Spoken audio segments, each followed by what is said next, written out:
పక్కా కొలతలతో మన తెలంగాణ స్టైల్ బగారా అన్నం.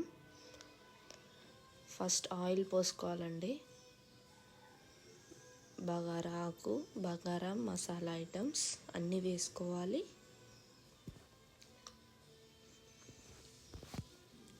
అవన్నీ నూనెలో కొంచెం, మీ దగ్గర నెయ్యి ఉంటే నెయ్యి కూడా వేసుకోవచ్చండి. పచ్చిమిర్చి, ఉల్లిపాయలు బాగా మగ్గనివ్వాలి.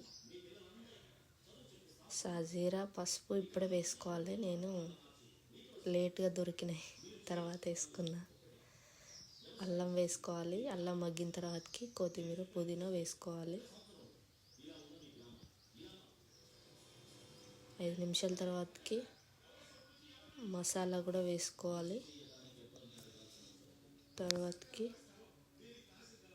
ఒక్క డబ్బా బియ్యంకి 2 డబ్బాల వాటర్ పోసుకోవాలి. కొత్తిమీర, పుదీనా మళ్ళీ ఎసట్లో వేసుకోవాలి. అవి మసులుతున్నప్పుడే ఉప్పు కూడా కల్లుప్పు వేసుకోవాలి. బియ్యం ముందే నానబెట్టి పెట్టుకున్న ఒక డబ్బాకి 2 డబ్బాలు వాటర్ ఇలా ఎసట్లో వేయాలి. నీళ్ళు మసులుతున్నప్పుడు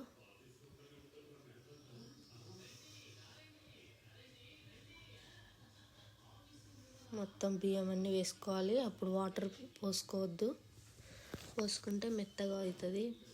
ఓన్లీ బియ్యం వరకు వేసుకోవాలి. చూడండి, 5 నిమిషాల్లో బగారా అన్నం రెడీ. చాలా టేస్ట్ ఉందండి, చాలా బాగుందన్నారు మా ఇంట్లో.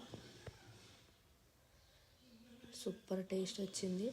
పొడి పొడిగా, ఎసరు కూడా కరెక్ట్గా సరిపోయింది. తొందరగా అయిపోయింది. ఈ బగారా అన్నంలోకి నాటుకోడి కూర పెట్టుకొని తింటే అద్దిరిపోయిందండి టేస్ట్ మాత్రం. ఇలాంటి వీడియోస్ కోసం నా ఛానల్ సబ్స్క్రైబ్ చేయండి, లైక్, షేర్ చేయండి. చూస్తుంటే నోరు ఊరిపోతుంది కదా అండి. Thanks for watching. నాకైతే ఆకలేస్తుంది, తినేస్తున్నాను. చూడండి ఎంత బాగుందో. ఆయిల్ కూడా లేదు, సరిపోయింది అన్ని కొలతలు.